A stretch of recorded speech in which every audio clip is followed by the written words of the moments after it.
kita mulai. Untuk pertemuan kita siang ini, kita akan membahas materi investasi jangka pendek atau sekuritas.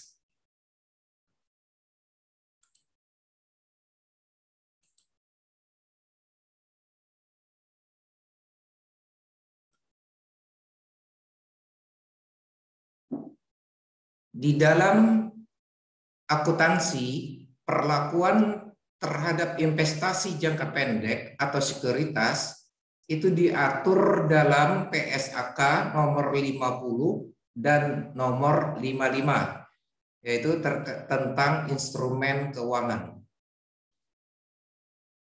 Nah, sebelumnya kita pahami terlebih dahulu apa sih yang dimaksud dengan investasi jangka pendek. Yaitu investasi sementara dana tunai yang menganggur atau idle ke dalam surat berharga atau sekuritas seperti saham dan obligasi, wesel tagih, deposito berjangka, sertifikat deposito, komersial paper, dan sejenisnya. Disebut investasi jangka pendek karena diperkirakan investasi tersebut akan dicairkan dalam 12 bulan mendatang. Jadi kurang dari 1 tahun. Ada 2 jenis investasi jangka pendek. Yang pertama adalah investasi dalam bentuk surat utang jangka pendek atau disebut istilahnya sekuritas utang. Dapat dipegang hingga jatuh tempo atau dijual kembali di pasar sekuritas. Apa contohnya? Investasi dalam bentuk surat utang. Yang pertama adalah obligasi,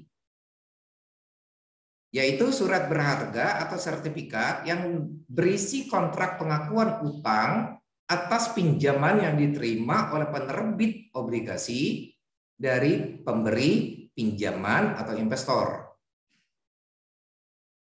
Contoh yang kedua adalah certificate of deposit atau sertifikat deposito.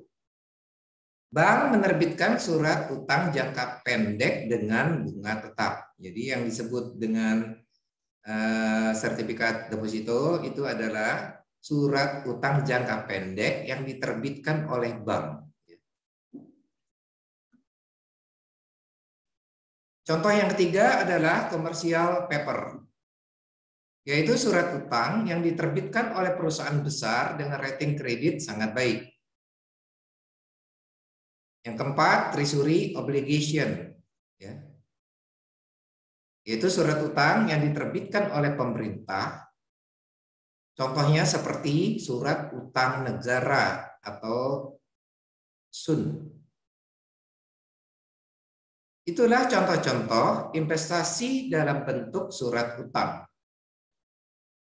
Nah, jenis investasi jangka pendek yang kedua adalah investasi dalam bentuk ekuitas atau disebut sekuritas ekuitas. Nah, bentuknya biasanya adalah saham, ya. Jadi investasi saham di perusahaan lain dengan tujuan akan dijual dalam tempo 1 tahun sesuai dengan kebutuhan. Jadi perusahaan punya dana idle, nganggur, dana banyak, kemudian daripada nganggur tidak memberi manfaat, tidak memberi hasil, dana nganggur tersebut dia membeli surat-surat berharga, obligasi, bisa juga tadi deposito, commercial paper, treasury obligation, atau saham.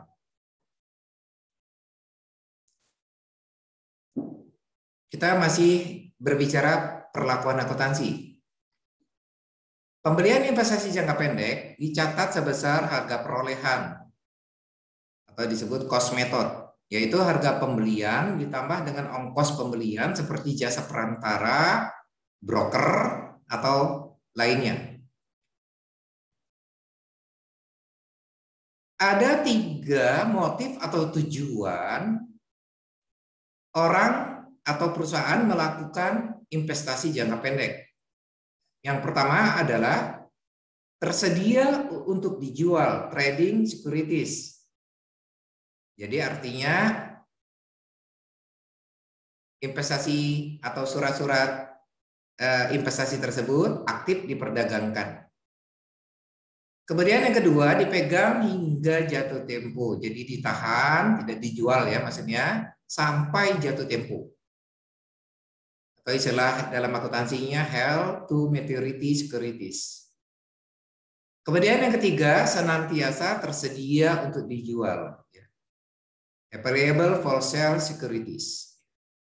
Jadi dia bukan bermaksud aktif diperdagangkan ya. Tapi dia ditahan, kemudian ketika harganya bagus, dijual. Sekarang kita lanjut dengan membahas penghasilan-penghasilan yang diperoleh dari investasi jangka pendek.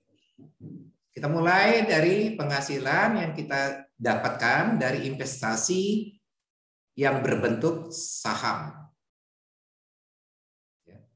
Nah, kalau kita berbicara sekuritas saham, kita harus ingat jenis saham ada 2, yaitu saham biasa dan saham preferen. Sekarang kita akan berbicara apa sih yang dihasilkan dari investasi jangka pendek berupa saham. Tentunya hasilnya adalah penghasilan. Nah, penghasilan apa saja? Yang pertama, dividen. Baik dividen tunai atau dividen saham atau berbentuk harta. Kemudian yang kedua, saham bonus. Biasanya dihasilkan dari revaluasi aktiva atau kapitalisasi agio. Kemudian yang ketiga, hak membeli emisi saham. Contohnya stok waran dan lain-lain. Keempat, keuntungan karena penjualan investasi saham. Nah, keuntungan yang diperoleh dari penjualan investasi saham ini disebut istilah capital gain. Jadi kalau kalian perhatikan ada 4 jenis penghasilan yang diperoleh ketika perusahaan melakukan investasi dalam bentuk saham.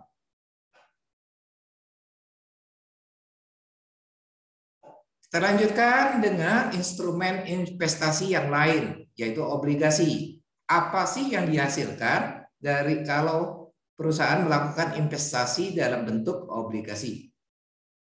Yang pertama adalah bunga. Kemudian yang kedua, keuntungan penjualan investasi saham. Jadi kalau keuntungan penjualan investasi, istilahnya adalah capital gain. Kemudian yang ketiga, disagio. Disagio ini adalah selisih nilai nominal dengan nilai perolehan. Jadi ada 3 jenis penghasilan yang dapat diperoleh ketika melakukan investasi dalam bentuk obligasi. Nah, sekarang coba kalian perhatikan. Dari saham ada 4 jenis penghasil yang dihasilkan dari saham. Kemudian dari obligasi ada 3. Nah, disinilah pentingnya pengetahuan pajak. Karena kita harus melakukan identifikasi sesuai dengan peraturan pajak. Yang manakah penghasilan-penghasilan yang diperoleh dari investasi ini, baik berupa saham dan obligasi, yang merupakan objek pajak. Karena tidak semua penghasilan yang dihasilkan oleh saham dan obligasi itu merupakan objek pajak. Maka untuk itu kalian harus belajar mata kuliah akuntansi perpajakan yang sekarang ini ya. Oke, saya lanjutkan dulu dengan penyajian investasi jangka pendek. Untuk penyajian investasi jangka pendek di neraca itu ditentukan oleh motif dan tujuan perusahaan ketika membeli sekuritas atau investasi. Kita mulai untuk tujuan trading securities. Kalau tujuan membeli investasi itu adalah trading securities, maka investasi jangka pendek diklasifikasikan sebagai kelompok aset lancar di neraca dan disajikan berdasarkan nilai wajar atau fair value. Kemudian penghasilan bunga dan dividen diakui sebagai pendapatan dan laba rugi perubahan nilai disajikan dalam laporan laba rugi. Jika tujuan investasi itu adalah held to maturity securities, maka penyajian investasi jangka pendek di dalam akuntansi diklasifikasikan sebagai aset lancar atau investasi jangka panjang tergantung sisa masa jatuh temponya. Seperti yang saya jelaskan di slide sebelumnya, kalau diklasifikasikan sebagai aset lancar, berarti investasi itu jatuh temponya kurang dari 1 tahun. Tetapi jika jatuh temponya melebihi 1 tahun, maka dikelompokkan sebagai investasi jangka panjang. Nah, untuk penyajiannya berdasarkan nilai yang telah diamortisasi atau amortized cost dan penghasilan bunga diakui sebagai pendapatan di laporan laba rugi. Saya kira saya tidak menjelaskan bagaimana apa yang dimaksud amortized cost karena kalian sudah pernah mendapat materinya di akuntansi keuangan menengah AKM. Saya lanjut. Jika pembelian investasi itu untuk tujuan available for sale securities, maka perlakuan investasi jangka pendek dicatat di neraca dalam kelompok aset lancar dan disajikan berdasarkan nilai wajar atau fair value. Sedangkan penghasilan bunga dan dividen diakui sebagai pendapatan dan laba rugi perubahan nilai disajikan di laporan laba rugi.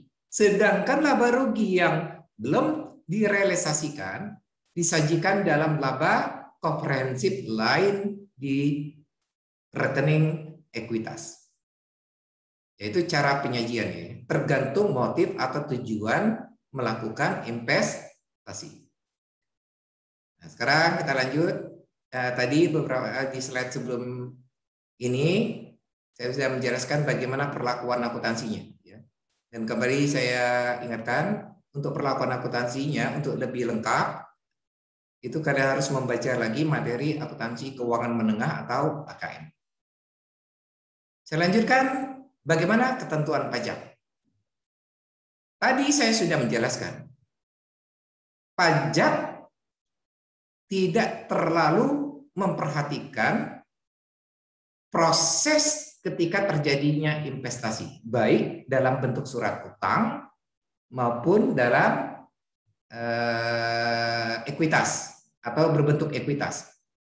Tetapi pajak memberikan perhatian terhadap penghasilan yang dihasilkan dari investasi jangka pendek tersebut. Masih ingat tadi penghasilan yang dihasilkan dari saham ada 4 jenis, kemudian penghasilan yang dihasilkan oleh investasi obligasi itu ada 3 jenis. Jadi pajak memberi perhatian terhadap penghasilan yang dihasilkan dari investasi jangka pendek. Sekarang kita lihat ketentuan pajaknya. Untuk tujuan perpajakan, penilaian investasi jangka pendek, baik bentuknya sekuritas utang dan ekuitas, dapat dilakukan berdasarkan harga perolehan atau harga pasar secara taat asas. Nah, ketentuan ini saya kira sama seperti akuntansi. Tadi saya sudah menjelaskan akuntansi pencatatannya menggunakan cost method harga perolehan. Berarti antara akuntansi dan pajak sama. Kemudian atau menggunakan harga pasar. Nah, harga pasar ini adalah yang tadi, yang untuk penyajian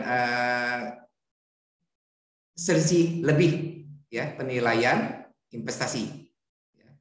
Jadi diperbandingkan antara harga pasar dengan harga perolehannya. Kemudian perpajakan tidak memperkenankan penggunaan metode nilai terendah antara nilai perolehan dengan harga pasar. Karena dianggap ini bertentangan dengan prinsip nilai historis yang dianut oleh perpajakan. Jika sebagian dari investasi jangka pendek yang tadi berupa sekuritas utang dan ekuitas, perusahaan yang sama dijual, jadi artinya begini, perusahaan membeli investasi berbentuk saham dari PTA, dan perusahaan juga membeli investasi dalam bentuk obligasi PTA. Jadi artinya perusahaannya sama, PTA. Nah, kemudian dilakukan penjualan. Misalnya setelah kita miliki, kita jual. Investasi yang kita beli dari PTA, baik yang berupa saham dan obligasi tadi. Nah, ketika melakukan penjualan itu, maka menurut pajak, harga pokok surat harga yang dijual tersebut itu harus menggunakan metode FIFO, first in first out, atau rata-rata average. Jadi silakan memilih satu metode di antara dua itu. Itu menurut ketentuan pajak. Sekarang saya lanjutkan dengan kita lebih teknis lagi. Penghasilan bunga yang diterima dari investasi berupa obligasi. Nah, ketentuan pajaknya yang pertama ini, penghasilan bunga obligasi yang diterima oleh wajib pajak luar negeri atau WPLN selain bentuk usaha tetap atau BUT dikenai PPh pasal 26 final dengan tarif 10% dari jumlah bruto bunga sesuai dengan masa kepemilikan obligasi. Nah, ini ketentuan baru 2021 ya, tarifnya 10%. Dulu tarifnya 20%. Sejak tahun 2021 turun menjadi 10%. Jadi ini khusus untuk penghasilan bunga obligasi yang diterima oleh wajib pajak luar negeri selain BUT. Dikenai PPh pasal 26 final, tarif 10%. Kemudian yang kedua, penghasilan bunga obligasi yang diterima oleh wajib pajak dalam negeri dan BUT, berarti ini untuk perusahaan-perusahaan atau badan yang berkedudukan di Indonesia ya maksudnya. Jadi dikenai PPh pasal 4 ayat 2 final dengan tarif 10% dari jumlah bruto bunga sesuai dengan masa kepemilikan obligasi. Nah, sebelumnya tarif pajak untuk penghasilan bunga obligasi yang diterima oleh wajib pajak dalam negeri dan BUT ini adalah 15%. Tapi sejak tahun ini 2021 berubah menjadi 10%. Nah, ini yang ketentuan yang kedua ini yang penghasilan bunga obligasi yang diterima oleh wajib pajak dalam negeri dan BUT ini itu mulai dengan tarif 10%, mulai berlakunya 30 Agustus tahun 2021 ya. Jadi ini kalau dihitung-hitung hari ini perkuliahan kita baru berlaku 16 hari.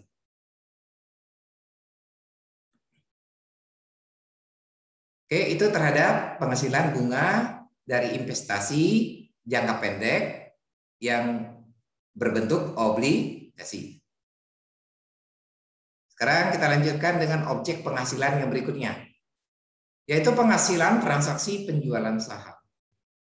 Jadi maksudnya begini, kita membeli investasi berbentuk saham. Kemudian investasi tersebut kita jual. Ya, itu. Nah, penjualan ini ada penghasilan, ada spread ya antara harga beli dengan harga jual kembalinya.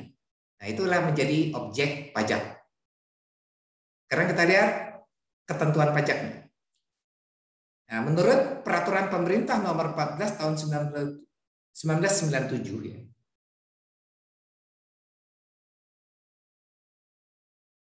terhadap penghasilan atas penghasilan dari transaksi penjualan saham di Bursa Efek, besarnya tarif pajak penghasilan final atas penjualan saham tersebut sebesar 0,1% dari jumlah nilai transaksi penjualan. Sementara untuk pemilik saham pendiri akan dikenakan tambahan pajak penghasilan dan bersifat final sebesar 0,5% dari nilai saham. Jadi mendapat tambahan ya 0,5% dari nilai saham. Nah, perbedaannya di mana yang dimaksud? Jadi maksudnya begini. Tarif pajak penghasilan final, tarif PPh final pasal 4 ayat 2 yang sebesar 0,1% dari jumlah bruto nilai transaksi penjualan saham itu berlaku jika saham yang kita miliki itu dibeli dan dijual di pasar sekunder di Bursa Efek. Jadi kita membeli dan menjualnya tidak langsung kepada pemilik saham tersebut ya. Jadi kita melalui Bursa Efek atau disebut istilahnya pasar sekunder. Tetapi jika saham tersebut kita beli dan kita jual di pasar primer, artinya pembeli langsung berhubungan sama pemilik saham ya. Maka tarif pajak yang mendapat tambahan 0,5% dari nilai saham. Pajak apa jenis pajaknya? Yaitu PPh pasal 4 ayat 2 final.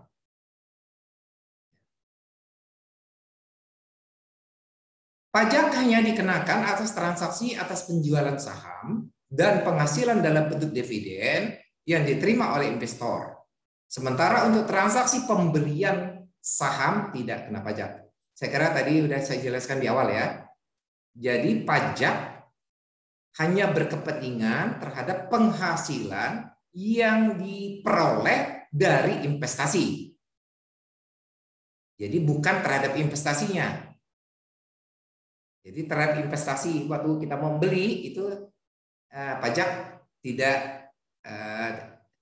peduli.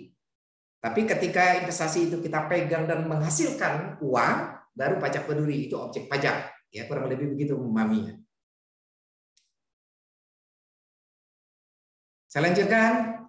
Penghasilan yang diperoleh dari investasi saham yang berupa dividen. Jadi kita ada investasi saham dan kita memperoleh penghasilan dividen, yang dimaksud ya. Nah, untuk ketentuan penghasilan dividen ini ketentuan baru ya. Ini berlaku mulai tanggal 2 November tahun 2020, yaitu sejak disahkannya Undang-Undang Cipta Kerja ya di tahun 2020. Ini ketentuan ini baru ya, berlakunya itu 2 November 2020 dan ini sangat menarik ketentuan ini.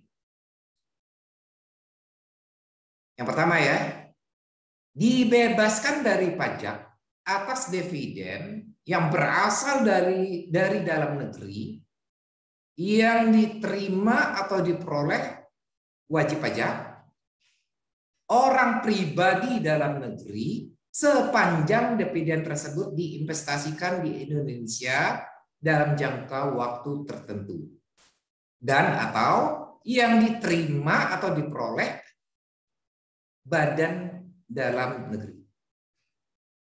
Jadi ketentuan barunya apabila ada penghasilan dividen yang berasal dari dalam negeri dari Indonesia yang diterima oleh orang pribadi, maka terhadap dividen tersebut dibebaskan dari pajak sepanjang, tidak ada persyaratannya ya, sepanjang dividen tersebut diinvestasikan di Indonesia dalam jangka waktu tertentu.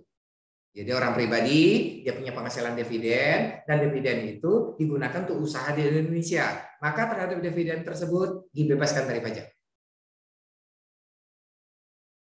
Kemudian yang kedua, dividen yang diterima oleh badan dalam negeri, jadi perusahaan terima dividen, penghasilan dividen kan dicatat di akuntansi, maka pendapatan dividen tersebut dibebaskan dari pajak. Nah, khusus untuk badan dalam negeri tidak ada persyaratan. Kalau orang pribadi ada persyaratannya sepanjang dividen itu investasikan di Indonesia dalam jangka waktu tertentu. Pak, bagaimana jika orang pribadi terima dividen di Indonesia, kemudian uang dividen itu diinvestasikan di Singapura? Nah, berarti ketentuan ini tidak berlaku ya. Tentuan yang kedua, dividen yang berasal dari luar negeri dan penghasilan setelah pajak dari suatu bentuk usaha tetap di luar negeri. Jadi kalau yang kedua ini kita berbicara dividennya asalnya itu dari luar negeri.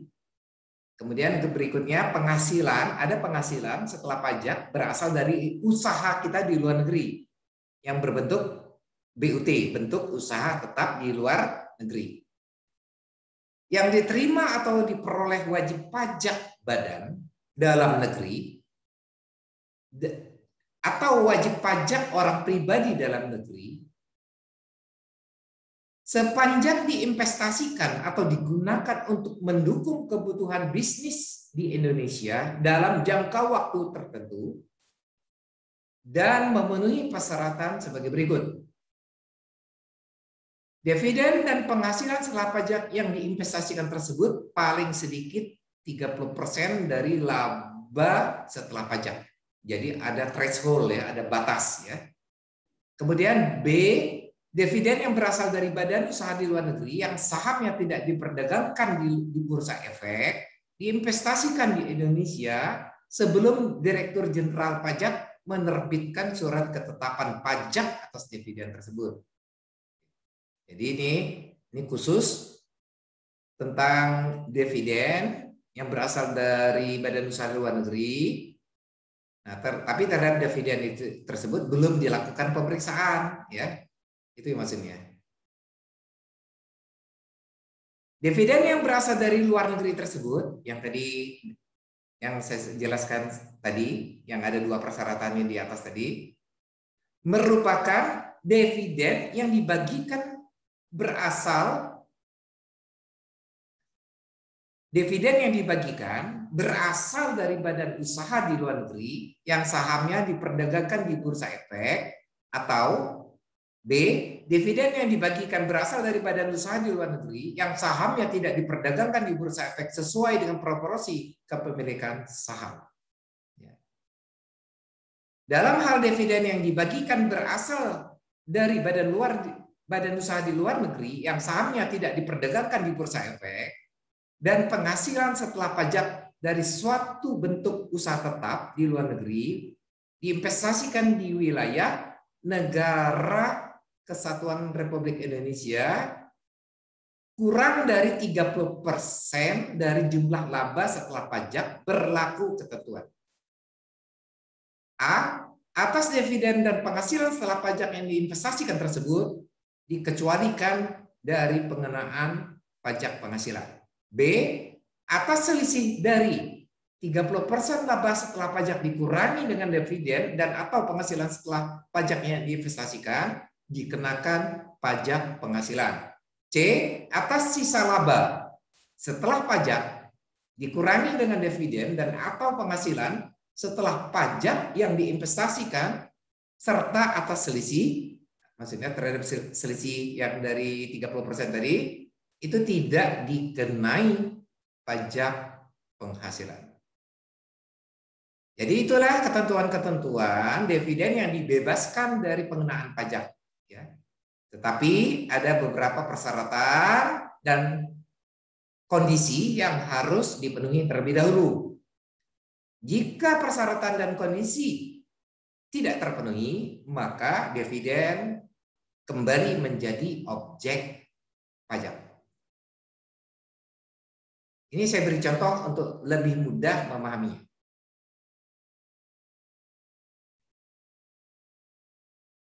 X Limited, ini sebuah perusahaan di luar negeri, membagi-bagi dividen sebesar 20.000 US dollar. Dividen 20.000 US dollar ini berasal dari 20% dari laba setelah pajak sebesar 100.000 US dollar.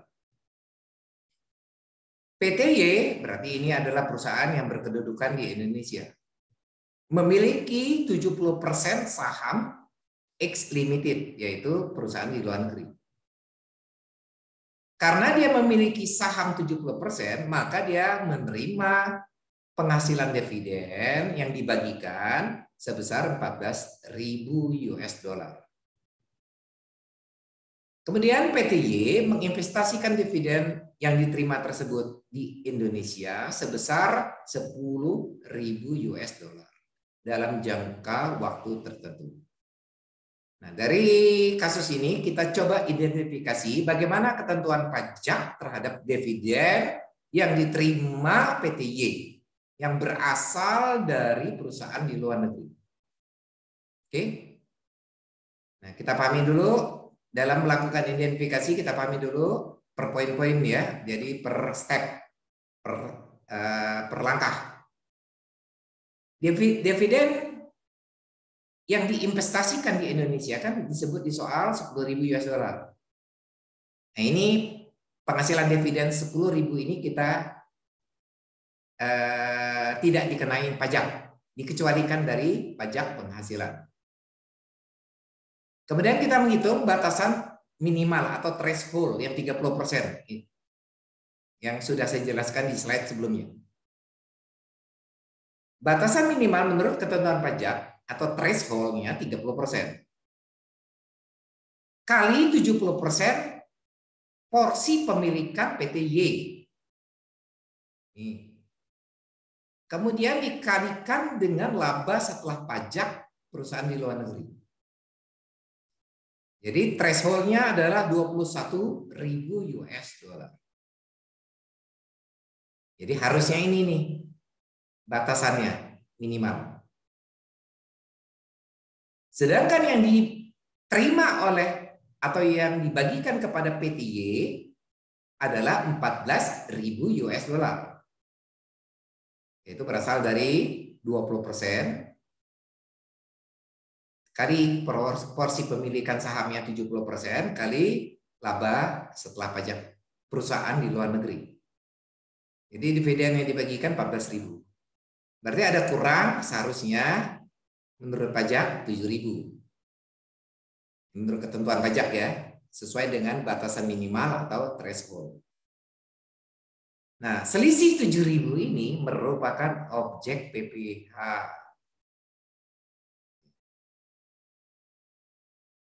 Kita lanjutkan. Sisa dividen yang tidak diinvestasikan. Kalian perhatikan kembali ke sini. PTY terima 14.000, tapi masuk ke Indonesia hanya 10.000. Berarti ada 4.000 yang tidak masuk di Indonesia. Jadi terhadap yang tidak masuk ke Indonesia ini seharusnya objek pajak. Pajak mengidentifikasi ada potensi objek pajak 4.000. Jadi dari kasus ini ada dua potensi pajak. Pertama, selisih ya, yaitu selisih dari laba setelah pajak sesuai dengan batasan threshold 30%, yaitu sebesar 7.000. Kemudian ada yang tidak diinvestasikan di Indonesia 4.000. Jadi total objek pajak yang terutang atau harus disetor atau akan ditagihkan oleh pajak adalah totalnya 11.000 US dollar.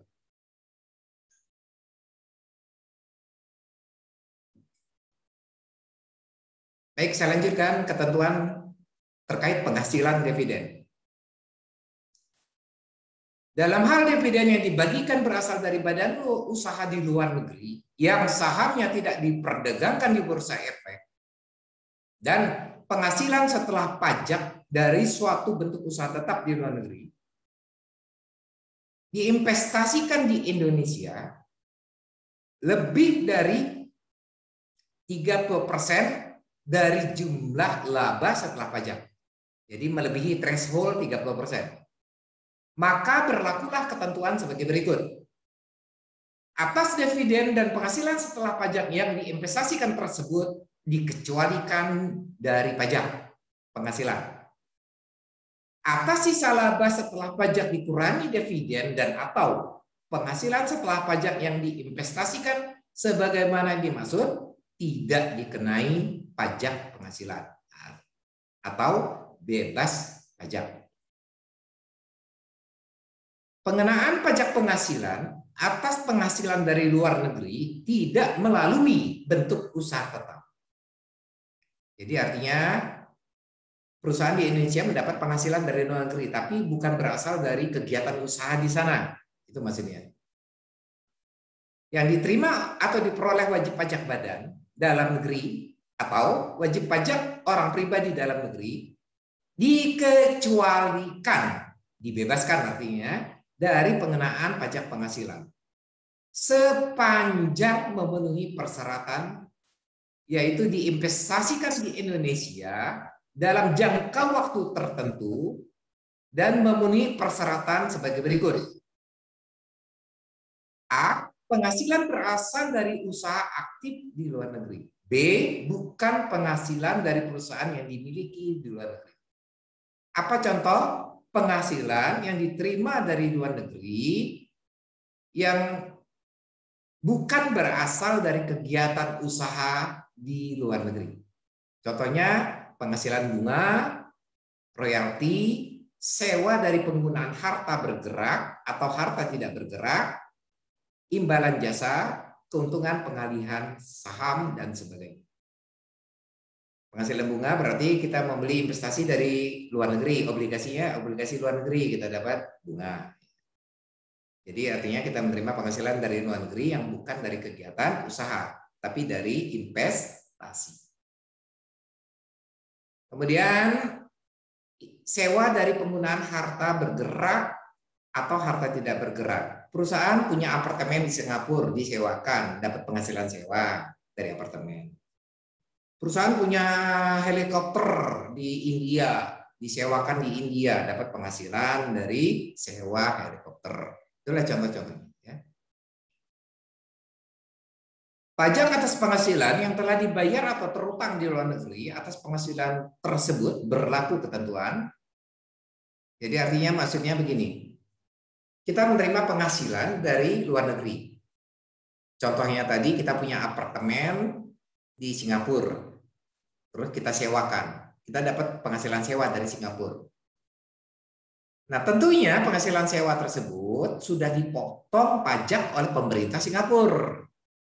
Nah, pajak yang dipotong oleh pemerintah Singapura tersebut kan menjadi penghasilan kita berkurang. Nah, pajak tersebut itu tidak berlaku di Indonesia. Jadi pajak yang kita bayar di Singapura tersebut atas penghasilan sewa itu tidak dapat dikompensasi di Indonesia. Kurang lebih seperti itu maksudnya. Untuk lengkapnya saya bacakan. Pajak atas penghasilan yang telah dibayar atau terutang di luar negeri atas penghasilan tersebut berlaku ketentuan. Tidak dapat diperhitungkan dengan pajak penghasilan yang terutang di Indonesia. Tidak dapat dibebankan sebagai biaya atau pengurang penghasilan. Artinya dikoreksi fiskal ya dari PPh badan. Maksud yang kedua ini biaya pajak yang dibayar di luar negeri tersebut dikoreksi fiskal. Kemudian yang ketiga tidak dapat dimintakan pengembalian kelebihan pembayaran pajak. Artinya pajak yang telah dibayar di Singapura tidak dapat kita minta ke pemerintah Indonesia ya. Minta dikembalikan misalnya.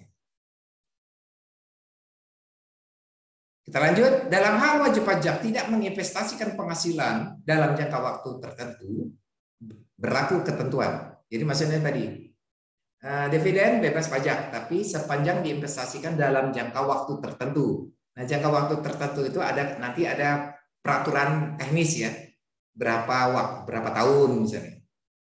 Nah, apabila wajib pajak yang sudah bebas pajak dari penghasilan dividen tersebut, ternyata dia melanggar jangka waktu tertentu yang ditentukan oleh pemerintah, maka berlakulah ketentuan penghasilan dari luar negeri tersebut merupakan penghasilan pada tahun pajak diperoleh, dan pajak atas penghasilan yang telah dibayar atau terutang di luar negeri tersebut merupakan kredit pajak. Jadi maksudnya begini, apabila misalnya kita menerima penghasilan, terus kita investasikan di Indonesia, harusnya dibatasi misalnya waktu tertentunya 3 tahun.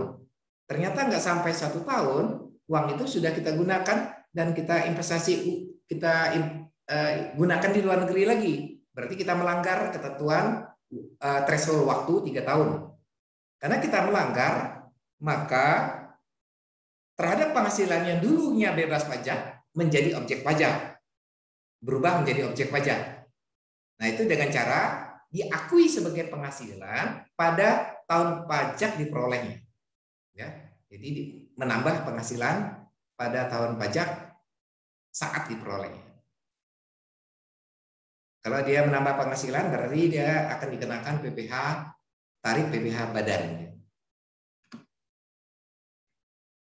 Oke, terkait dividen tadi, karena ini merupakan ketentuan baru, saya akan jelaskan lewat gambar ya, lewat grafik seperti ini. Coba kalian perhatikan, kita mulai dari sebelah kiri saya, yaitu angka 1. Yang bagian atas ini kan ada 2 bagian, ada bagian atas dan bagian bawah. Kalau yang bagian atas ini adalah perusahaan di luar negeri, yaitu X SDN BHD. Kemudian kalau yang bagian bawah ini adalah perusahaan di Indonesia, yaitu PTA. Kita coba memahami gambar 1. Jadi PTA memiliki 100% saham XSDN BHD, artinya memiliki 100% saham di Malaysia. Ini di Malaysia ya contohnya. Jadi perusahaan di Malaysia ini dimiliki oleh sahamnya 100% oleh PTA yang ada di Indonesia, kurang lebih begitu. Nah, perusahaan di Malaysia ini menghasilkan laba setelah pajak $100. Kemudian dia bagi dividen kepada pemegang sahamnya, yaitu PTA di Indonesia sebesar $30. Nah, kemudian setelah PTA menerima dividen ini $30, langsung digunakan untuk pengembangan usaha di Indonesia. Jadi artinya diinvestasikan di Indonesia keseluruhannya 30%. Oke, sekarang kita coba identifikasi. Laba di Malaysia setelah pajak 100, dividen yang dibagikan 30, berarti ini 30 bagi 100, 30%. Berarti ini sesuai dengan batasan threshold yang ditetapkan pemerintah Indonesia. Itu pertama ya, yang kita analisis. Kemudian yang kedua, diterima 30, diinvestasikan di Indonesia 30. Jadi sama persis ya. Maka atas penghasilan dividen yang 30 yang diterima PTA ini bebas pajak. Sekarang kita lanjut gambar kedua, kasus kedua. Sama ya. Ilustrasinya PTA di Indonesia, X di Malaysia. Perusahaan di Malaysia menghasilkan laba setelah pajak $100. Kemudian dia bermaksud bagi dividen kepada pemegang sahamnya sebesar 30. Sekarang kita lihat, PTA ini memiliki saham X ini di Malaysia ini berapa persen? 100%. Oke. Nah, berarti kita coba identifikasi. Laba di Malaysia 100, bagi dividen 30. Berarti 30 bagi 100, 30%. Berarti dia sesuai batas threshold ya, yang ditetapkan pemerintah Indonesia. Oke, yang kedua, PTA terima 30. Tapi yang diinvestasikan di Indonesia hanya 20. Maka terhadap dividen yang diterima lebih besar daripada yang diinvestasikan, berarti ada selisih $10, maka terhadap kekurangan $10 itu dikenakan pajak.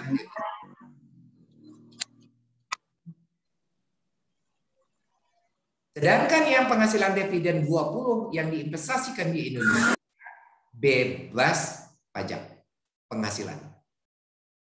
Yang dikenakan hanya terhadap 10-nya saja selisih. Karena harusnya kalau 30 diinvestasikan 30 juga di Indonesia seperti kasus 1, itu seluruhnya 30 bebas pajak. Tapi ini investasinya hanya 10-20 ya di Indonesia. Investasikan itu bisa adalah macam-macam instrumen ya, bisa bentuk usaha atau peralatan apa ya, dalam surat berharga. Nah, ternyata 10-nya tidak, maka terhadap 10 ini dikenakan pajak penghasilan. Oke. Kita lanjut kasus ketiga. Perusahaan di Malaysia memperoleh laba setelah pajak 100. Dia rencana bagi dividen 25. Oke. Sekarang kita lihat PTA. Besarnya saham yang dimiliki PTA terhadap perusahaan di Malaysia adalah 100%. Kemudian kita mulai melakukan identifikasi. Laba setelah pajak 100. Dividen yang akan dibagikan oleh perusahaan di Malaysia 25. Berarti yang dibagikan hanya 25%. Sedangkan pemerintah Indonesia memberi batasan threshold itu adalah 30%. Berarti ada 5% selisih ya, dari laba. 5%. 5% kali $100, maka hasilnya adalah $5. Jadi ini objek pajak. Jadi ini dividen yang seharusnya dibagi. Ini menurut ketentuan pajak ya di Indonesia.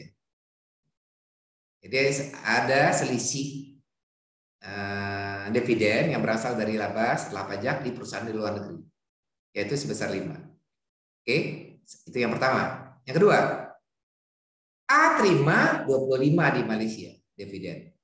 Diinvestasikan 25, berarti seluruhnya diinvestasikan. Maka terhadap penghasilan dividen 25 yang diterima A di Indonesia itu bebas pajak. Jadi pajak hanya mengenakan $5 saja. Kenapa $5? Karena dia berada di bawah batasan threshold 30%. Lanjut kasus 4. Perusahaan Malaysia memperoleh laba setelah pajak 100. Bagi dividen 23. Berarti ini kalau kita lihat kan 23%. PTA memiliki 100% saham perusahaan di Malaysia. Oke, kita mulai identifikasi. Threshold 30%. Menurut pemerintah Indonesia, sesuai batasan threshold, harusnya yang dibagikan itu 30%, berarti 30, ya, $30. Tapi kenyataan dibagi 23, berarti selisih 7-nya dikenain pajak. Oke, yang kedua, PTA terima 23. Investasi di Indonesia totalnya 20, berarti ada 3 yang tidak diinvestasikan di Indonesia. Maka selisih dividen yang tidak diinvestasikan 3 ditambah dengan dividen yang seharusnya 7, total $10. Itu merupakan objek pajak penghasilan. Lanjut, kasus 5. Perusahaan di Malaysia. Ya. Nah ini kalau yang 5, 6 ini kasusnya di mana A memiliki saham tidak 100% ya. Coba kalian perhatikan. Perusahaan Malaysia memiliki laba pajak $100. Dia bagi dividen 30%. Berarti 30% ya. Dari sini kita bisa lihat sesuai dengan batasan threshold 30% pemerintah Indonesia. Oke. Kemudian dari 30% ini dibagilah ke seluruh pemegang sahamnya. Salah satunya PT A yang ada di Indonesia. A memilikinya saham hanya 10%.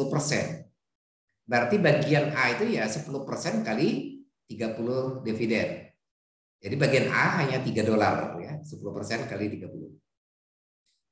Nah, 3 ini diinvestasikannya di seluruhnya di Indonesia. Ya, ketika dia menerima penghasilan dari Malaysia, $3 ini diinvestasikan di Indonesia dalam bentuk usaha ya, peralatan, surat-surat berharga. Maka penghasilan dividen yang diterima A3 bebas pajak. Kita lanjut kasus 6. Perusahaan di Malaysia menghasilkan laba setelah pajak 100. Bagi dividen 20, berarti 20%. Dari labanya dibagikan berupa berbentuk dividen. A memiliki saham 70%. Jadi 70% kali dividen yang dibagikan 20, yaitu ya nanti kalau kita hitung dapatnya $14. Itu harusnya diterima oleh PT A di Indonesia. Oke? Kita mulai identifikasi. Laba setelah pajak 100. Dividen yang dibagikan 20%. Threshold 30%. Berarti ada selisih 10%. Ya. 10% kali 100, selisihnya 10% kali 100 sama dengan $10. Bagian A 70% porsinya. Berarti harusnya ada potensi dividen yang diterima A $7. Ini objek pajak $7. Oke, selesai ya. Yang kedua, A terima bagian $14. Diinvestasikan di Indonesia $10. Berarti ada $4 yang tidak diinvestasikan di Indonesia. Maka terhadap 4 potek dikenakan pajak penghasilan. Jadi total 7 tambah 4, 11. Penghasilan dividen yang dikenakan pajak penghasilan dari kasus 6 ini. Oke, saya kira itu penjelasan rinci tentang ketentuan baru ya, pajak atas dividen yang berlaku sejak tanggal 2 November tahun 2020. Jadi sebenarnya Januari 2021 berlaku ya. Oke, saya lanjutkan menjelaskan contohnya. Ini coba kalian perhatikan, karena ini agak ada periode pembayaran bunga ya nantinya, hati-hati ya. Kita mulai. Tanggal 1 Maret 2020, PT Lensa Pajak memiliki investasi saham di PT SMK yang dulu dibeli dengan harga perolehan 1 juta. Lensa Pajak bermaksud ingin menjual investasi saham tersebut. Nah, dalam soal contoh 1 ini ada 2 asumsi yang saya gunakan. Ya. Yang pertama, jika dijual dengan harga jual $1.100.000 dan terjadi biaya penjualan $20.000. Nanti asumsi kedua, bagaimana jika dijual dengan harga $950.000 dan kemudian terjadi biaya penjualan $10.000. Nanti kita melakukan 2 kali perhitungan dengan 2 asumsi. Oke, kita mulai yang pertama. Jika kita beli 1 juta, kita jual 1.100.000. Kita mulai melakukan perhitungan. Jual 1.100.000, tapi kita menanggung biaya penjualan 20.000. Nah, kita menghitung pertama kas yang diterima. Harga jual 1.100.000 kurangi biaya penjualan, berarti harga jual bersih 1.080.000. Nah, terhadap penghasilan yang selisih harga ini, sebentar ya, terhadap nilai penjualan saham ini, penjualan investasi saham maksud saya, bersihnya 1.080.000. Ini merupakan objek pajak penghasilan, yaitu pajak penghasilan atau PPH pasal 4 ayat 2 final, atau dikenal dengan istilah PPH final. tarifnya 0,1%. Nah, mengenai tarif ini kalian bisa kembali ke slide sebelumnya waktu saya menjelaskan ketentuan pajak. Nah, 0,1% ini yaitu tarif PPh final itu dikenakan terhadap harga jual bersih yang kita peroleh dari harga jual kotor dikurangi biaya penjualan. Maka kita dapat pajak 1.100.000, 1.100. Sehingga kas yang kita terima bersihnya setelah dipotong pajak 1.078.900 rupiah. Oke. Kemudian kita lanjutkan perhitungan laba rugi penjualan investasi saham. Harga jual bersih 1.080.000. Ini ambil dari sini. Harga perolehan dulu waktu kita membeli 1 juta. Berarti kita dapat untung atau laba penjualan investasi saham 80.000.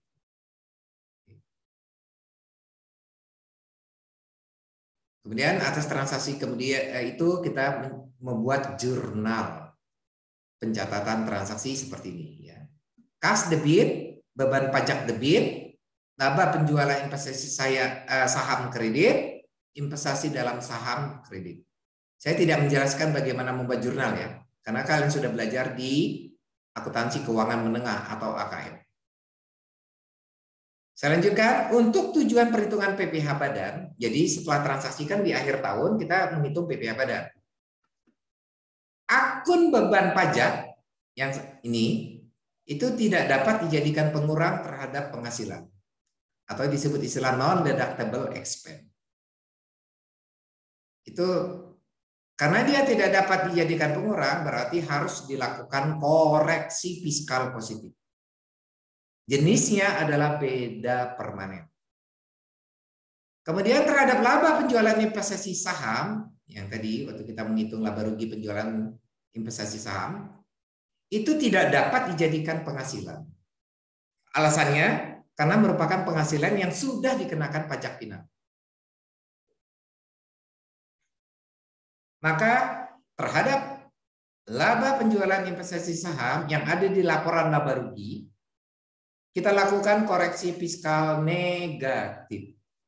Jenisnya adalah beda permanen. Oke, kita lanjut dengan asumsi kedua. Jadi bagaimana jika dijual dengan harga 950.000 dan ada biaya penjualan 10.000? Kita lakukan perhitungan kas diterima. Harga jual 950, adanya biaya penjualan 10.000 berarti harga jual bersihnya 940.000. Kita hitung pajak PPh pasal 4 ayat 2 final 0,1%. Dapat pajak 950 rupiah. Kemudian dikurangi berarti kas yang kita terima 939,50 rupiah. Setelah itu kita menghitung laba rugi penjualan investasi saham. Kita jual 940. Dulu kita beli 1 juta, rugi 60.000. Kemudian kita membuat jurnal kas debit, beban pajak debit, rugi penjualan investasi saham debit, investasi dalam saham kredit. Nah, sekarang kita lihat untuk tujuan akhir tahun, ketika kita menghitung PPh badan tahunan, beban pajak koreksi fiskal positif. Rugi penjualan investasi saham itu koreksi fiskal positif. Jadi dua-duanya dikoreksi fiskal di akhir tahun. Oke. Saya lanjutkan contoh 2. Pada tanggal 1 Maret 2020, lensa pajak beli obligasi PT Bank Mandiri 100.000 per lembar, kurs 102. Biaya profesi dan materai atas pembelian tersebut adalah 10.000. Bunga obligasi 12% setahun, dibayar setiap 6 bulan sekali, yaitu setiap tanggal 1 Juli dan 1 Januari. Tanggal 1 Agustus 2020, seluruh obligasi Bank Mandiri tersebut oleh lensa pajak dijual dengan kurs 104, biaya penjualan 2.000. Jadi tanggal 1 Maret beli, kemudian ada periode bunga, kemudian tanggal 1 Agustus jual. Kurang lebih begitu memahami soal. Kita mulai melakukan perhitungan. waktu membeli. Jadi ini perhitungan waktu kita membeli 1 Maret. Harga beli dengan kurs 102. Jadi kita kali 102 per 100 kali nominal. Dapat harga pembelian 102.000. Kita membayar biaya profesi dan materai 10.000. Jadi menambah harga perolehan 112.000. Oke. Kemudian kita menghitung periode bunga berjalan. Kembali ke soal. Coba kalian perhatikan. Periode bayar bunga obligasi dalam setahun 2 kali. Atau dengan kata lain setiap 6 bulan sekali. Yaitu tanggal 1 Juli dan tanggal 1 Januari.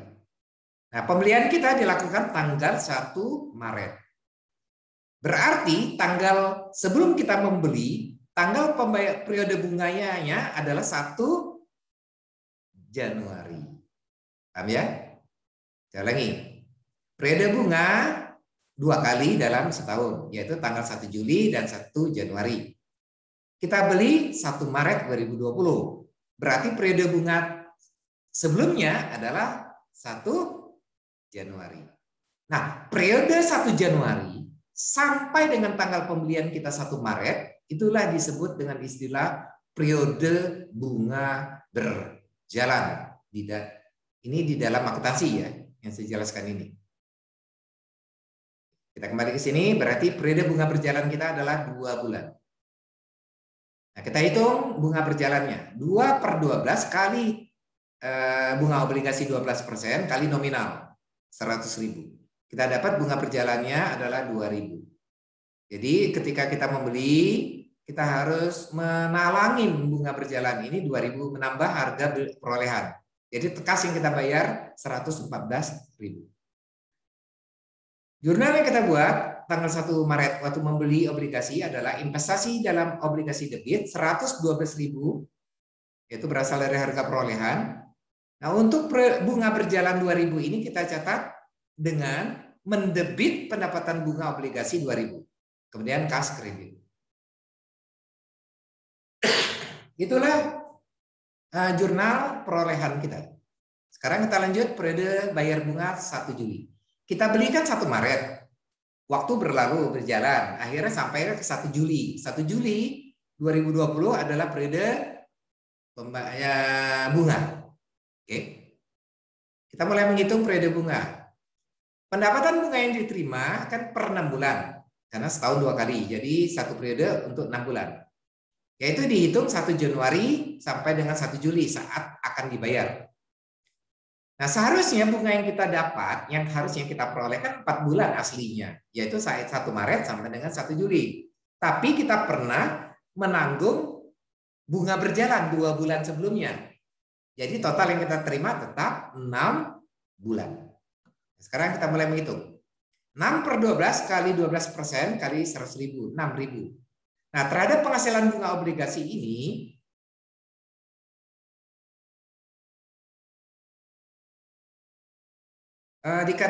dikenakan PPh final pasal 4 ayat 2 tarif 15%. Ini tarifnya ini sudah 10% ya. Oh, ya enggak. Ini contoh transaksi kita Juli 2020 ya. Masih berlaku ketentuan lama 15%. Saya ulangi ya. Penghasilan bunga obligasi 6.000 ini itu kan kita terima Juli dalam soal ya. Juli 2020. Nah, saat itu masih berlaku tarifnya adalah 15%. Karena 2021 tarif ini turun menjadi 10%, yang seperti slide yang saya jelaskan sebelumnya tadi. Oke, dicatat ya. Jadi kasus kita Juli 2020 berarti berlakulah tarif PPh final atas bunga obligasi yang berlaku saat Juli 2020, yaitu masih sebesar 15%. 15% kali 6.000 berarti pajak yang dipotong 900. Kas yang diterima 5.100. Jadi kita bisa membuat jurnal penerimaan bunga obligasi, kas debit, beban pajak debit, pendapatan bunga obligasi kredit. Kemudian